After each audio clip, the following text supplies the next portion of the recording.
था नहीं लगती कि कितना प्रेम है। इसलिए हम कह सकते हैं कि ब्रजवासियों का अनंत प्रेम है इस सांवले सलोने पर।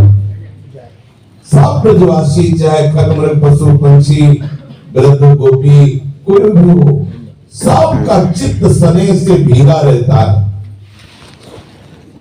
क्या आप बता सकते हैं कि इसका कारण क्या है? सबसे इतना प्यार क्यों करते हैं? हमें तो बार बार रह रह कर ये बात आती है, कहाँ है 7 वर्ष का नन्हा सा बालक और कहाँ इतने बड़े गिरिराज जी, 7 दिन तक गिरिराज जी को धारण किया। हमें शंका हो रही, ये तुम्हारा पुत्र बनकर कोई आया है, ये तुम्हारा पुत्र नहीं है, कोई आया है, पुत्र का नाट्य कर रहा है, ये कोई है। नंद बाबा ने कहा, सावधान होकर मेरी बात सुनो, मेरे बालक के विषय में तुम्हारी शंका दूर हो जाएगी।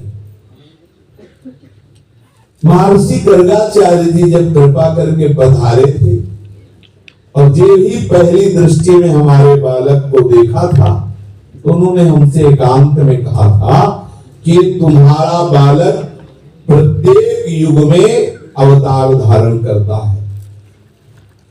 पहले के युगों में श्वेत, रक्त और पीत भिन्न भिन्न रंग स्वीकार करके अवतार लिया था। इस बार श्याम वर्ण स्वीकार किया है, कृष्ण वर्ण स्वीकार किया है। नंद जी, ये तुम्हारा पुत्र पहले वसुदेव जी के घर भी प्रकट हुआ था, इसलिए जानने वाले इसे वासुदेव भी कहेंगे। श्रीमान वासुदेव, बहुत से इसके नाम हैं, इसके कर्म और गुण के अनुरूप बहुत से नाम हैं।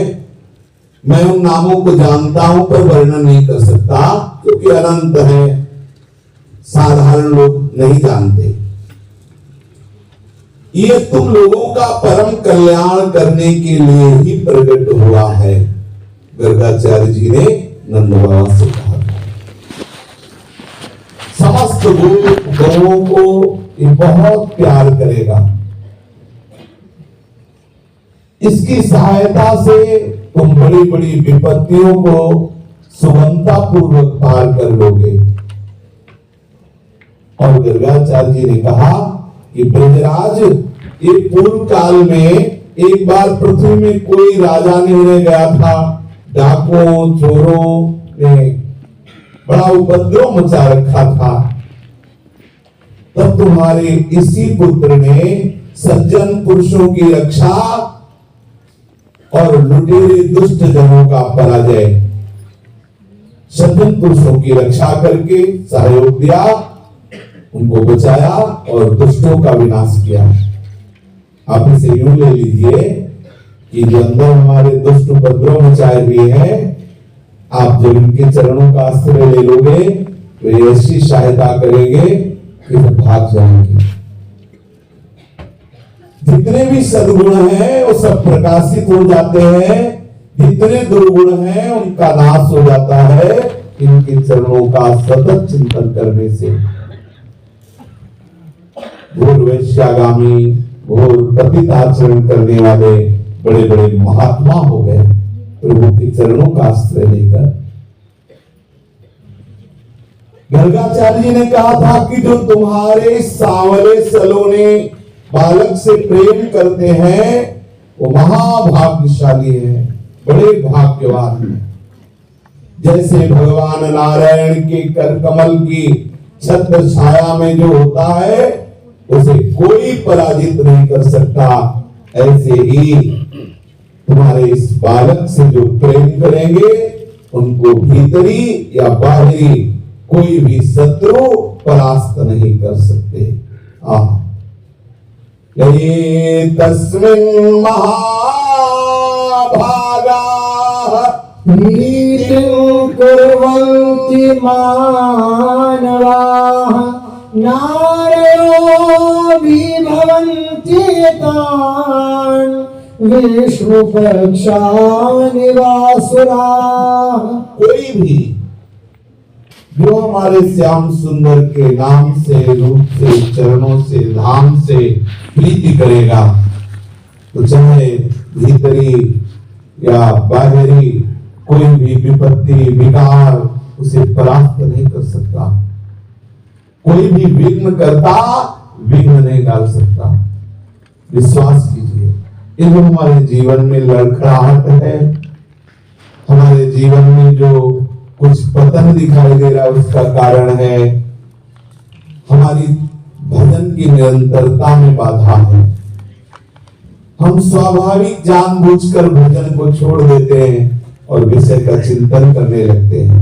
यही कचाई हमें विक्षेप डालती है, यही कचाई हमारा पतन करती है, यही कचाई हमारे हृदय में जलन पैदा करती है। ये महाआनंद का मार्ग है। बस आप प्रयास कीजिए सतत चिंतन का। जिह्वा सदैव नाम रटती रहे, हृदय में सदैव आनंद पूर्वक इनके चरणों का आश्रय हो। बस विजय ही विजय है। हर से हरि नाम जपत जय, कौन पराजित कर सकता है? चाहे भीतरी शत्रु हो या बाहरी शत्रु हो, से पराजित नहीं कर सकता है। हमें आपको लग रहा है कि बहुत समय हो गया भजन करते, लेकिन ये कामादि दोस्त तो हृदय में आ ही रहे हैं, हमें परास्त कर रहे हैं। नहीं, इनकी ताकत नहीं कि अब हमें परास्त कर सके। अब हमने प्रभु के चरणों का आश्रय ले रखा है। बहुत जन्मों के अभ्यास के कारण ये स्फुरित हो रहे, अभी जा रहे हैं। जैसे पूज्य श्री स्वामी राम सुखदास जी महाराज के श्रीमुख के वचन, वो कहते जैसे एक बड़ा विशाल वृक्ष है, आंधी में उखड़ गया तो महीनों हरा भरा दिखाई देता है, पर उसकी जड़ उखड़ गई। ऐसे ही बहुत जन्मों से युगों से हम इन विषयों का चिंतन करते रहे, विषयों का सेवन करते रहे, इसलिए वो विषय संस्कार हमको दिखाई दे रहे। बहुत पुराना वृक्ष है। अब हरि शरणम हुए, कृष्ण शरण हुए, कृष्ण बीजू के गोरे चरणों का आश्रय लिया। अब ये वृक्ष उखड़ चुका है, हरा भरा जरूर दिखाई दे रहा है। कुछ समय तक आपको लगेगा कि वो ऐसे ही विकार परेशान कर रहे हैं, अब उसकी जड़ नहीं। कुछ दिन बाद पूरा का पूरा वृक्ष सूख जाएगा, जिसकी काम क्रोध लोभ मोह मद मत्सर आदि ये डाले हैं, ये सब सूख जाएगी। क्योंकि अविद्या रूपी वृक्ष तभी हरा भरा रहता है जब तक प्रभु के नाम रूप का आश्रय नहीं। जहां प्रभु का चिंतन प्रारंभ हो, तो मानो आप प्रतिपल वृक्ष की जड़ काट रहे हैं। संसार वृक्ष, अविद्या वृक्ष, माया वृक्ष, अज्ञान वृक्ष का पूर्ण रूप से नाश हो रहा है। भगवान नाम जप रहे हो, एक एक कवल से जैसे सुधा निवृत्ति होती है और दुष्टि पुष्टि होती है, ऐसे संसार से वैराग्य, स्वरूप का बोध और भगवत चरणारविंद में प्रेम उतना ही बढ़ता जाएगा जितना नाम जपते रहोगे। गर्गाचार्य जी ने नंद बाबा से कहा था, चाहे जिस दृष्टि से देखें, गुण से, ईश्वर से, सौंदर्य से, कीर्ति से, प्रभाव से, ये तुम्हारा बालक स्वयं भगवान नारायण के समान है। अतएव इस बालक के अलौकिक कार्यों को देखकर कभी आश्चर्य न करना, ऐसा गर्गाचार्य जी ने कहा था। इसलिए हे ब्रजवासियों, मुझे गर्गाचार्य जी के वचनों पर दृढ़ विश्वास है। मुझे अपने बालक के इन कार्यों को देखकर इसीलिए आश्चर्य नहीं होता। उसी दिन से हमने माना था कि स्वयं भगवान ही बालक के रूप में आए, पर हमने कहा किसी से नहीं था। आज आप शंका प्रकट किए, इसलिए मैं बता रहा हूं। जब ब्रजवासियों ने नंद बाबा के मुख से गर्गाचार्य जी की बताई हुई बात सुनी, तब उनका विस्मय जाता रहा, क्योंकि अब वे अमित तेजस्वी प्रभु श्री कृष्ण के प्रभाव और महिमा को जान गए कि जब स्वयं भगवान पधारे हैं तो क्या आश्चर्य। आनंद में भरकर उन्होंने नंद बाबा के भाग्य की भूरी भूरी सराहना की, जिनके बेटे बने हैं आकर के जगत के स्वामी, विश्वंभर भगवान बालक बने हैं आकर के।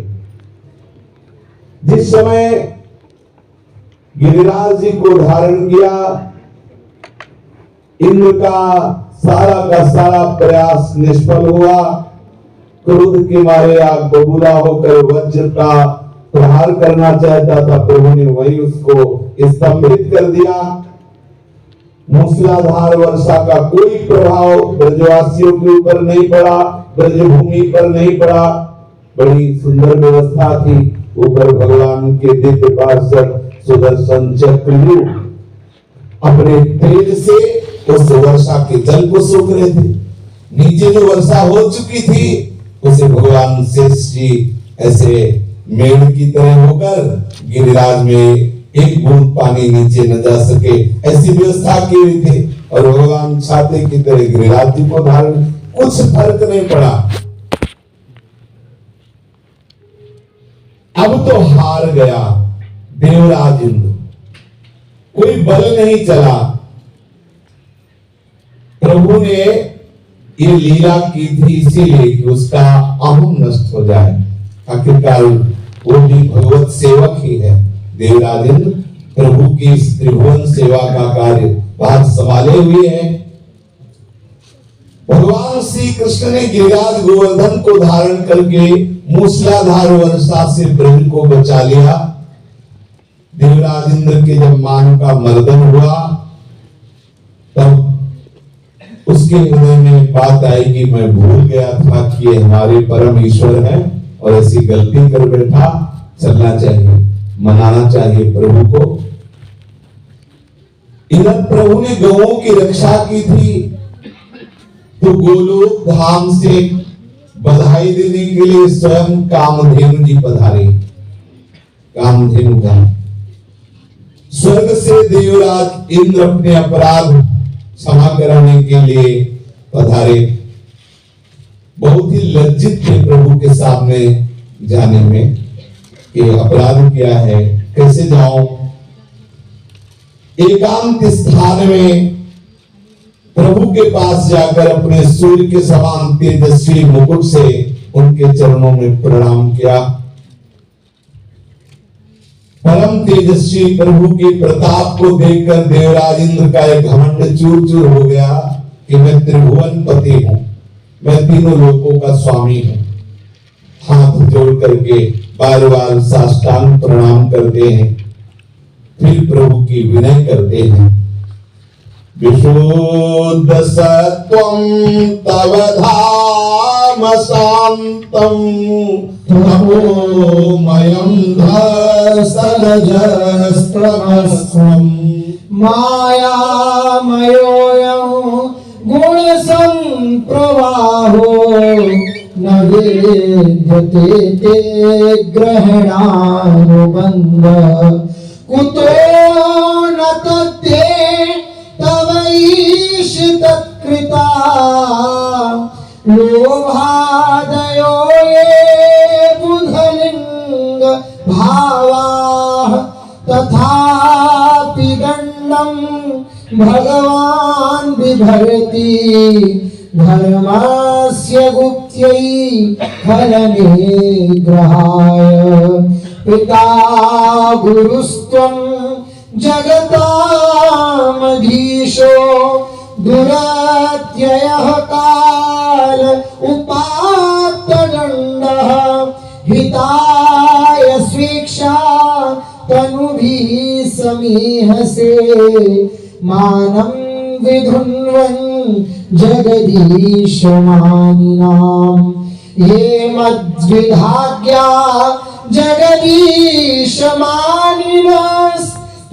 वीक्ष्य काले भयमाशु तन्मदम् हित्वार्यमार्गं प्रभजन्त्यपस्मया इहा खलानामपि तेनुशासनम्।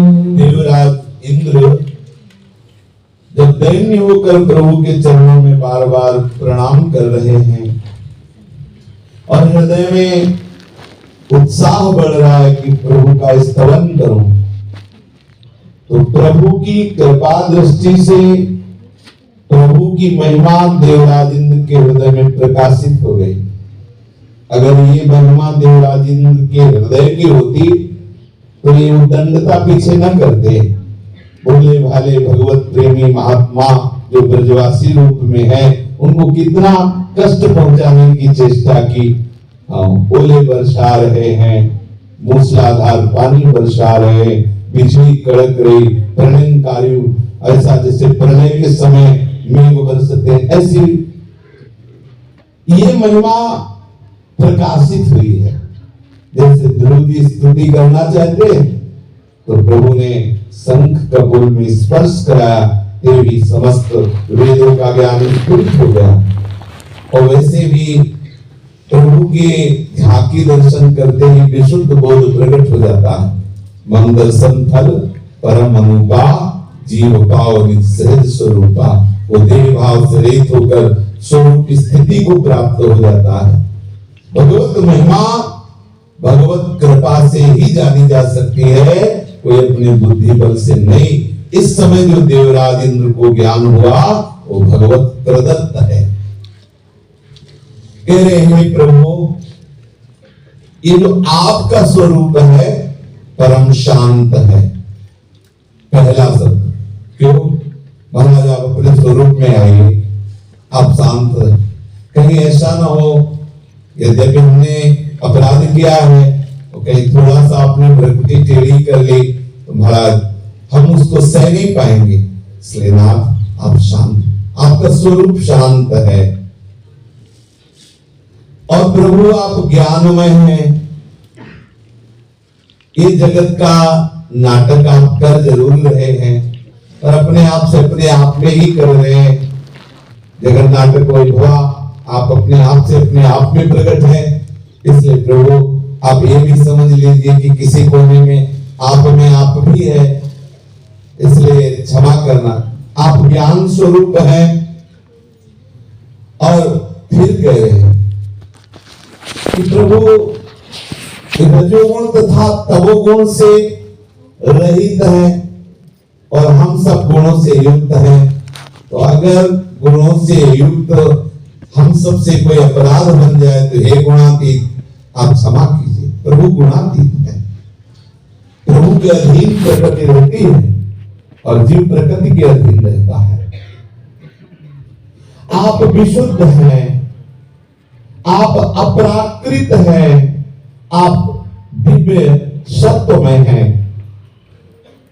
ये गुणों के प्रवाह से होने वाला प्रपंच जिसे माया में कहते हैं, इसका प्रभाव उसी के ऊपर पड़ता है जो आपके स्वरूप को नहीं जानता। खुली बात है, मामेवे प्रपद्यन्ते माया में काम तरंगिते। अक्षर साफ समझ लीजिए, संपूर्ण 18 पुराण, चारों वेद सब कंठस्थ हो, लेकिन वो प्रभु के चरणों का आश्रय नहीं लिए, निरंतर भगवत चिंतन नहीं करता। सत्य है, निरंतर भगवत चिंतन नहीं करता तो माया महारानी की फिसलन में फिसल जाएगा पक्का। इसमें किसी का तर्क काम नहीं करेगा।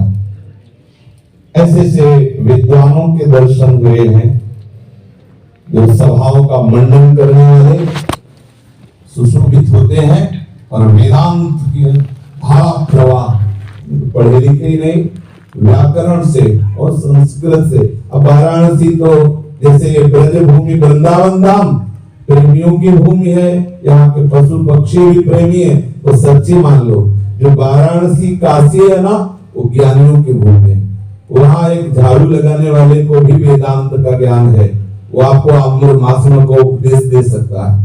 इतनी शाम वहां रहने हमें पता है, हमारे इष्ट देवी भगवान शिव को पता है उनकी नगरी, ऐसा हमने देखा है। वहां प्रभु ने जो जैसा दिखाया देखा। यदि निरंतर, बस शर्त देख लीजिए, प्रभु के चरणों का आश्रय और निरंतर चिंतन, बस इसके बीच में अगर आप 5 मिनट की त्रुटि करते हैं तो हो सकता है कुछ 5 मिनट में आपको थप्पड़ लग जाए माया का, हो सकता है आप आकर्षित हो जाए। भले आप भजन कर रहे हैं, 5 मिनट का अंतर पड़ेगा उसी, क्योंकि आप प्रभु के हैं, भजन प्रभु का, तो माया किसी के पड़ोसी की थोड़ी है। मम माया दुरत्तया, क्योंकि उन्हीं की तो है, तो बस फिर जब उन्हीं की है तो उनके घर में आने के लिए सब कुछ आएगी क्या? शक से आएगी, क्योंकि अपने पति के पास है। माया पति का गया ना, मायापति। कोई पराई नहीं है कि वो डरती हो, डरती नहीं है। जब आप कृष्ण कृष्ण बोलते हो तो दुलार करने लगती है कि ये मेरे प्रीतम को प्यार करता है, इसलिए प्यार करने लगती है। आगे बढ़ोगे तब पता चलेगा कि न माया है और न उसका प्यार है, ये तो श्री कृष्ण ही श्री कृष्ण थे। ये असलियत आ जाएगी। अगर कोई मायापति का आश्रय छोड़कर स्वयं मायापति बनना चाहे तो इतने थप्पड़ मारती है कि पता नहीं चलता कि थप्पड़ है कि गाल है, इतने मारती, पता ही नहीं चलता। बड़ा विचित्र खेल है। माया में इस प्रपंच से वही मुक्त हो सकता है जो श्री कृष्ण का निरंतर भजन करता है। ये निरंतरता शब्द पर ध्यान दीजिए। आप 10-5 माला जप करके और माया पर विजय की बात करेंगे तो आप ये समझ लो माया और कोई नहीं है, महाराज ही बने हुए हैं। माया और कोई है क्या? महाराज ही तो बने हुए हैं। मोहिनी कौन बोला था? यही तो गले चला, यही सबको मोहित कर रहे हैं। बस यही भजन से पता चल जाता है, यही स्मृति जागृत हो जाती है। देखो बड़ा आश्चर्य का विषय है। जितना देवताओं को ज्ञान है उससे भी ज्यादा प्रवीण दैत्य जन है। आप ऐसा मत समझना कि दैत्यों को ज्ञान नहीं। हिरण्याक्ष उपदेश पढ़ लो, हिरण्यकश्यप को उपदेश पढ़ लो, बृहस्पति का उपदेश पढ़ लो, बलि जी के उपदेश, किसी के भी उपदेश पढ़। दैत्य कोई ऐसे है क्या? अरे शुक्राचार्य जी के चेला है, कोई साधारण थोड़ी। मोहिनी रूप धारण किया, एक भी देवता मोहित नहीं हुआ। पूरे देवताओं में उस प्रसंग में पढ़ के देख लेना। मोहिनी की कटाक्ष और मुस्कुराहट और उनकी मतवाली वो चाल देख करके अमृत का कलश दैत्य दे देते, लेकिन एक भी देवता मोहित नहीं हुआ। क्यों? क्योंकि पहले बात हो गई थी कि हम तो कलश छीनने जा रहे हैं। कौन थे? उनको पता है मेरे प्राण प्रीतम हरि है। वो मोहिनी को देख ही नहीं रहे, हरि को देख रहे हैं, इसीलिए मोहित नहीं हुए। और हरि को नहीं देख रहे, मोहिनी को देख रहे हैं। इतना ही तो खेल है। हम माया देख रहे हैं, मायापति प्रभु को नहीं देख रहे। बस यही भाग्य की बात है। और जो ज्ञानी महापुरुष है, भक्त महापुरुष है, वो सर्वत्र देखते, जित देखो तित श्याममयी वासुदेव सर्वमिति, इसलिए मोहित नहीं होते। समझ रहे ना? मोहिनी कौन? बोले हमारे मोहन, हमारे श्री लालजू। तो जब लालजू देखोगे तो मोहिनी नहीं दिखाई देगी, और मोहिनी देखोगे तो लालजू नहीं दिखाई देगी। देखो जब लालजू को देख रहे थे महादेव जी तो मोहिनी नहीं दिखाई दे रही थी, जब मोहिनी को देखा तो लालजू नहीं दिखाई दे रहे थे। और मोहिनी को देखने पर महादेव जी का क्या हुआ, आप पढ़ के देख लीजिए। आखिरकार जब नाट्य मंच पर उतरते हैं और नाटक सेवक स्वामी का करना होता है तो वही है, दूसरा नहीं। तो लोग लीला करके दिखाते हैं। आप ये समझ लीजिए, माया में प्रपंच से मुक्त होने के लिए एक क्षण का भी अंतर न पड़े भगवत चिंतन में, अर्थात निरंतर, तब विजय प्राप्त करती है। निरंतर भजन करने वाले के हृदय में श्री श्याम सुंदर सी प्यारी जी का रूप प्रकाशित हो जाता है। रूप संपूर्ण इंद्रियों को आकर्षित कर लेता है। खत्म माया का प्रभाव। अभी क्या है, हमें प्रभु नहीं दिख रहे, माया दिख रही। 10-5 माला जपेंगे तो माया के साथ हमारा मन भ्रमित करता रहेगा। आप ये अच्छे से समझ लो। इसलिए बार बार कह रहा हूं कि हम सब प्रभु के शरणागत हैं। और फिर लगेगा कि भजन से कुछ होता नहीं क्या? सुबह 2 घंटा किया तो था, 2 घंटे किए थे, पाठ किया चतुरासी जी का, भोजन निधि को नाव, काम पावक को पानी, जल रहा है हृदय। हमें गलत लिखा है क्या? ये गलत लिखा है। काम पावक सीखे रहे। सुखदेव जी महाराज जो रास का गायन करेगा हृदय रोग से रहित हो जाएगा। रोज रास का पाठ करो, साल 2 साल 4 साल 10 साल, ये मैं बताना। उसका तात्पर्य है आपकी वृत्ति जुड़ जाए और आप निरंतरता में आएंगे। निरंतरता में नहीं आएंगे तो निज अनुभव कहो खगेसा।